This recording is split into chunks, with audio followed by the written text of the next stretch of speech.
Where are my retired party girls? Where are those secret sippers? I'm talking to you. Today, I want to talk about 10 things you need to know about getting sober in midlife. Exciting things. It's different when you're in midlife. Maybe you've been drinking like I did for 25 years plus, or maybe you've just realized, I don't like this anymore. Because getting sober in midlife, or really anytime, it's not about just quitting drinking.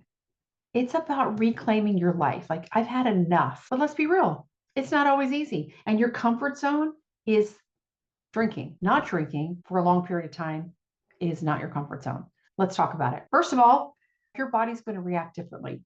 Midlife itself brings unique physical challenges. And when you remove alcohol, you notice a major shift. People really complain about their lack of energy, their sleep disruption. But if you're drinking a lot, you don't sleep that well, anyways. And even your skin starts to look bad. So when you stop drinking, just remember it's all part of the process. I think that's like a purging, and it does get better. It does get better. And social shifts happen. Maybe you've had the same girlfriends for 20 years, and that's just what you guys do. Party at this person's house, party at that person's house, meet for happy hour, a standing girls trip. So prepare for a change in your social life. We can outgrow relationships. It doesn't mean you have to shake all that up, but you do need to make yourself a priority. And if your drinking buddies hinder that, at least for a time, you need to take a break. Because some friends won't understand your choice at this point in your life to stop drinking. Why are you going to stop now? And the reason they don't understand it is because it puts a spotlight on them. It forces them to say, gosh, I do drink a lot. I do drink every day. So some people don't like that. But all you have to do is find additional communities, additional circles of friends. Join a club where drinking is not the focus. They're doing something active. Because it's hard to think about having a lifestyle that doesn't involve alcohol if you drink every day. It's like, are there really people that don't drink at all? Yeah, there are. Your emotions will come in big waves during early sobriety, but especially in midlife, especially. You got to expect the highs and the lows because one of the reasons we drink is to numb those emotions. So now when they come up, it's going to seem like, oh God, why am I crying? Why did that bother me? Let those emotions come up, deal with them, and they're gone. It's going to be new for you. You're going to feel a little bit more sensitive. I remember that. I would cry at the drop of a hat. And my son, who was a teenager, was like, what are you doing? Snap out of it. But you are detoxing emotionally and physically. We're wise at this point. We have life experience. Maybe you've tried to stop drinking before, so you kind of know what to expect. But your cravings and your triggers aren't going to be what you expect. You're going to have a streak of 7 days, and all of a sudden you'll have this strong urge to have a drink or this trigger or this craving. You got to be prepared by knowing what situations or feelings tend to trigger those temptations and then have a toolbox ready of how you're going to cope with those. This is a good one. You will be shocked at how quickly physical improvements take place. Your blood pressure gets better, your sleep gets better, your digestion gets better. Get rid of that wine gut. It's just incredible to witness and watch your body repair itself day by day. Number 6 is my favorite. Reconnecting with core values. This is a whole day in my 30-day framework because it's so important. Even if you don't drink, I think it's important to revisit because our values change over time. Our circumstances, our living situations, our relationship status, our career status, all that changes. So what used to be a priority and a core value when you were 30 is certainly different now that you're 40, 50, 60. But when you reconnect with those core values, that's a game changer. That's when flow and alignment happens. You're not wanting to do this and then doing this instead. It just becomes automatic. Imagine having peace every single day, not being stressed about things. Life's going to happen, but you won't be so erratic and emotional about it. You'll be able to just to process it because you're in touch with your core values. And in midlife, especially, we're just more aware of our mortality. Maybe some friends have passed away, or family members, or our parents. And we start to think about the legacy. Like, do I want people to look back at me and go, oh, she sure was fun, but poor thing couldn't get her shit together. Well, I never knew her struggle with drinking was so bad.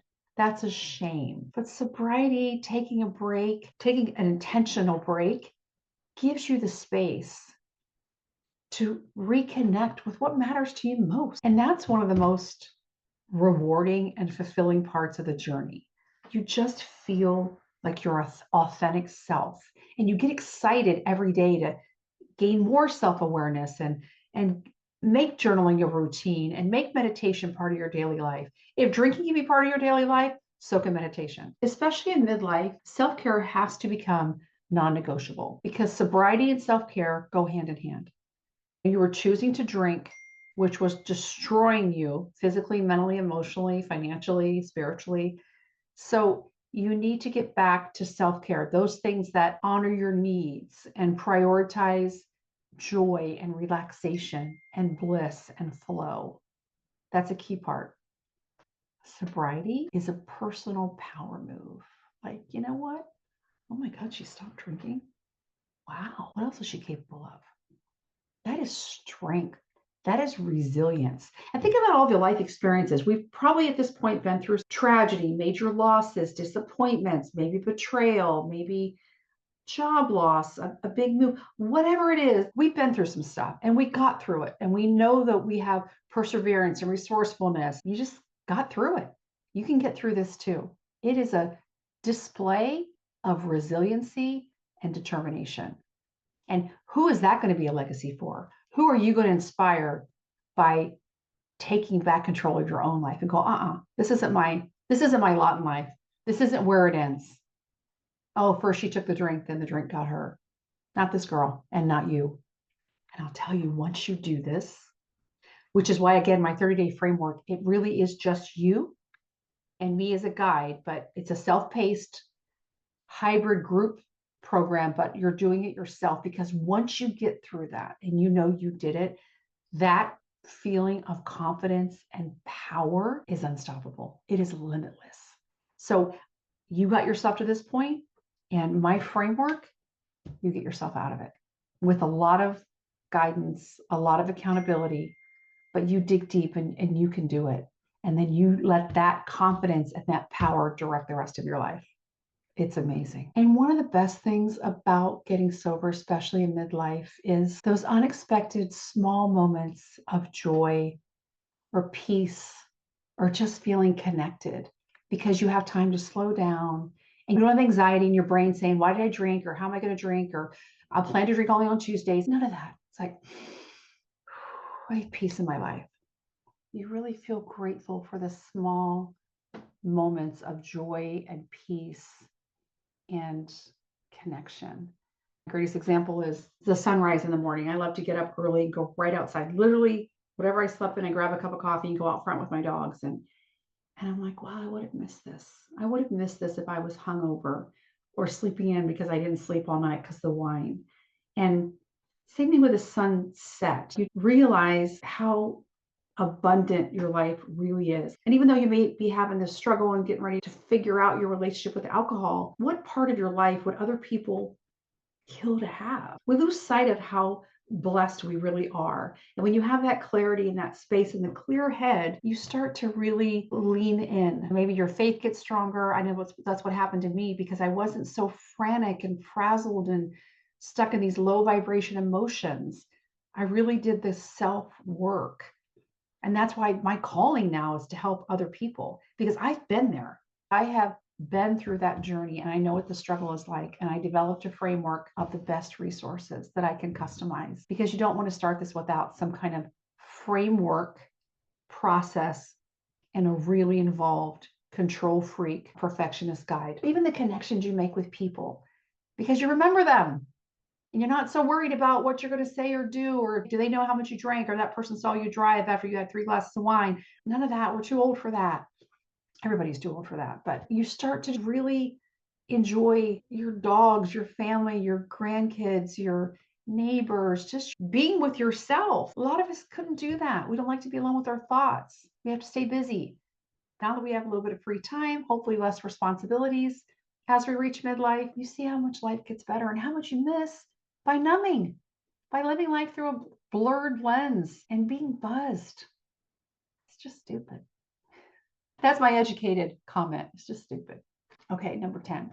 And I talk about this a lot, but we don't realize it that we are a role model for somebody. I don't care if it's the little neighbor next door. I don't care if it's the person at the grocery store that you see every time. You are a role model. The way you live your life, the way you carry yourself, the way you connect and speak and communicate, you are a role model for somebody. It doesn't mean it's a great role model, but people remember who you are now. They don't always drag up your past. They just see that, wow, she took control of her life. Look how vibrant she looks. Look how healthy she looks. Look how the energy changes when she's in the room. Age doesn't matter. Nothing's going to stop me now. I have goals and dreams. I'm not settling down. I'm gearing up for this next best version of me.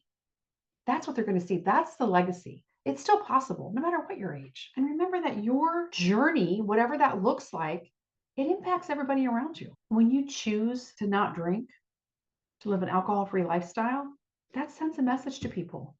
Wow, she loves herself. She has self-respect. Look at that. She has boundaries in place for herself. She figured out what wasn't working and she corrected it. That's a legacy. So there you have it. The top 10 things you need to know about getting sober in midlife. And if you're ready to take that step, just know you're not alone. I would be honored to guide you through every step of the way. And remember, you've only got one life. Make this next chapter the best chapter. It can be extraordinary. Start rewriting it today. And to help you kickstart that, I've got lots of free resources in the description below the video or in my bio. Don't let this be another video you just scroll by. Kickstart that journey today.